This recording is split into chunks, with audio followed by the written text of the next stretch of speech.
laisa li ahadin ba'da rasulillahi qaulun.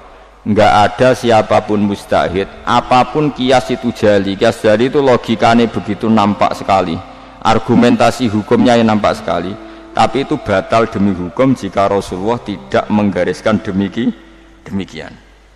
Jadi misalnya fikih harus dihitung secara sistematik, secara metodologis, semuanya begini, tapi Nabi kok tidak seperti itu, tetap dimenangkan apa? Nabi, meskipun itu nyulayani kias jali. Kias jali itu argumentasi yang sangat-sangat jelas, orang terima jelas tapi sangat-sangat jelas, itu harus digugurkan demi apa yang dikatakan apa? Nabi. Makanya Imam Syafi'i masyhur ngendikan masokha minal hadis wa madzhabi, asal hadis itu sahih maka itu madzhab saya. Contoh yang paling mudah itu begini, sampean tak warai ngaji fikih. Uyah kira uyah, ya uyahmu najis to. Najis. Ketika uyahmu sak titik itu di gelas, kemudian disori banyu sak gelas menjadi gelas penuh, gelasnya ikut najis dah? Ikut, karena enggak apa? Enggak dua kolah atau di bawah dua kolah. Terus ketika pulpen ada uyahnya sampean, terus kena tangannya sampean jadi najis tidak? Najis, karena yang bersentuhan dengan najis pasti menjadi apa? Najis. Itu kaidah fikih. Jadi asal air itu tidak posisi warid sing dijokno, saya ulang lagi, kecuali air posisi dijokno, misalnya tangannya sampean kena uyah terus mbok gebyur banyu, itu suci. Tapi kalau uyah itu di gelas, kemudian air itu dijokno tapi saat posisi di apa? Di gelas, itu najis semua.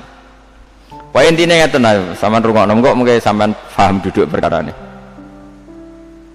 Sesuatu yang kena najis itu pasti menjadi apa? Najis. Dan itu kaidah yang diakui semua ulama seluruh dunia. Tapi problemnya secara riwayat adalah kata Sayyidah Aisyah, saya sering ngeroi mani dari bajunya Rasulullah. Saya ulang lagi, kuntu ufarriku mani ya Rasulillah min sobi. Kulo sering ngeroi manine Nabi di bajunya Nabi, kemudian Nabi sholat dan tidak membasuh baju itu. Singkat cerita, akhirnya mau tidak mau ulama seluruh dunia mujma'alah mengatakan mani itu suci. Sampeyan keyakinane mani suci apa najis? Suci.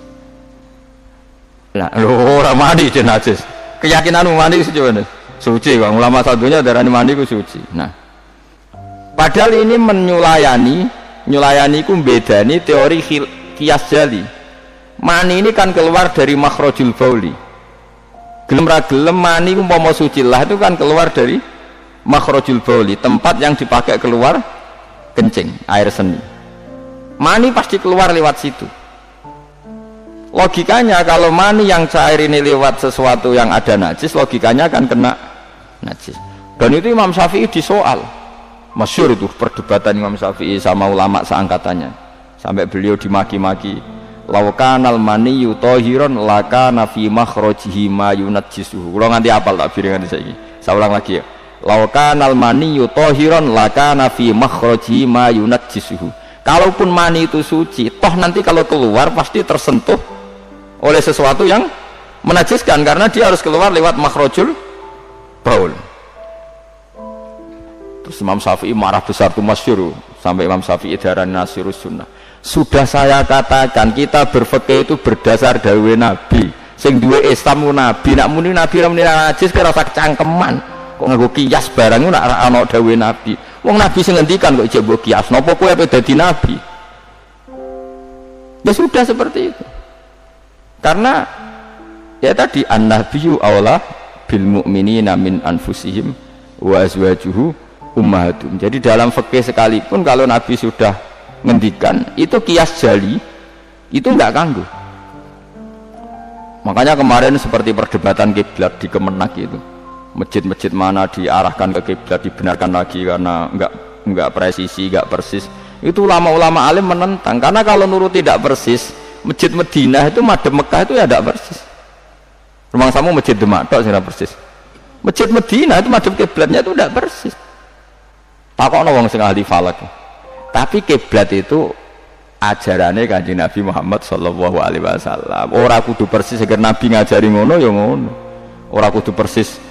Kowe kira malah di Islam kecangkeman. Maksud di Islam tenang kayak kowe ribet. Karena tadi Nak nuruti kias jali fikih, angger barang kena najis yo najis. Iku mau dalane uyah kan najis wong kena uyah mani lewat dalane uyah. Itu satu. Terus dari Imam Syafi'i kita harus menerima konsep Nabi kalau mani itu suci. Karena andaikan tidak suci maka Sayyidah Aisyah harus mengumbah mani. Tapi nyatanya ndak. Dua, wong iku nak mani ku najis, kowe ya najis. Wong materine sangka najis. Jadi sing darani mani mau najis berarti wong iku ya najis. Mergo materine najis. Jadi panjang. Kemudian ada kaidah lagi misalnya dalam fikih. Min asbabin najsi itu al-mautu. Di antara sebab najis itu adalah kematian. Kita ulang fikih, ben ngerti fikih. Wong kok amen roe swarga neraka, tak ulang fikih. Saiki sapi ku suci ta ora? Suci. Nak mati batang najis. Wedhus suci, nak mati batang najis.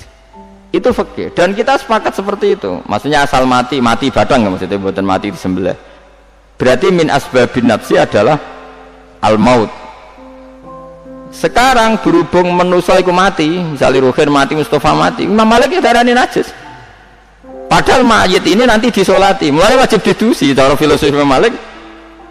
Nah, jadi, mayit ini akan nanti disolati. Syaratnya wong solat itu suci tora, suci. Lama karena mayit itu disolati maka harus suci. Karena ada sebab najis yaitu al-mautu, maka harus dimandikan, disucikan. Dia masuk akal. Mana kena mati, didusi ben sah, disolati. Nak orang didusi ora oleh disolati. Itu kan fikih yang jelimet. Ya sudah, harusnya kaidahnya seperti itu. Harusnya.